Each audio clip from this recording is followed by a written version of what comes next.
জনগণের রায়কে সবসময় এই জামাতে ইসলামী ভয় পায়। এই জন্য প্রত্যেকটা নির্বাচনে অংশগ্রহণ করে কোনোদিন 17টার বেশি আসন পায় নাই। আমাদের দল বিএনপি যখন লেজে গোবরের অবস্থা হলো সবসময় বিপুলভাবে 4বার তো জনগণের ব্যাপক সমর্থন নিয়ে আমরা রাষ্ট্র শাসনের দায়িত্ব পেয়েছি। 1996 সালে অনেক লেজে গোবরের অবস্থায় আমরা নির্বাচন করেও 120টি আসন পেয়েছি। তখন এই জামাতে ইসলামী আওয়ামী লীগ ঐক্যবদ্ধভাবে বিএনপিকে প্রতিরোধ করার চেষ্টা করেছিল।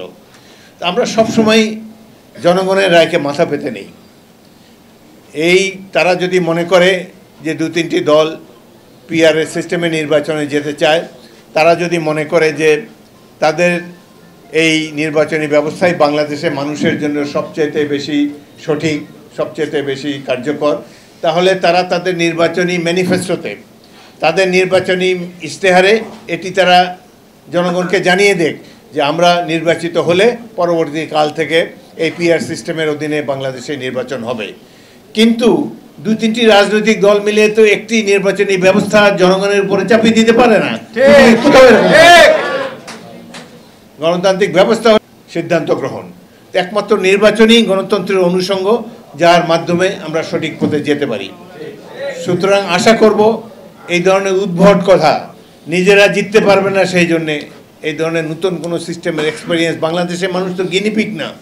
17 বছর অনেক কষ্ট করেছি আমরা। সাধারণ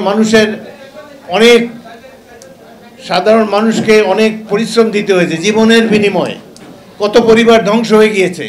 এদেরকে তো এক্সপেরিমেন্ট করতে পারেন না। জনগণের সম্মতি প্রয়োজন, রাষ্ট্রের মালিক জনগণ। আমরা তাদের সম্মতি নিয়ে পরবর্তীকালে যদি যাদেরকে জনগণ আগামী নির্বাচনে, ফেব্রুয়ারি নির্বাচনে জনগণ যাদেরকে ভোট দিবে তারা দেশকে সাজিয়ে নেক। তারা যেই সিস্টেমে নির্বাচন করতে চায় তারা নির্বাচনে আগে বলুক, জনগণের রায় পেলে সেই নির্বাচন তারা বাস্তবায়ন করুক, আমরা মাথা পেতে নেব।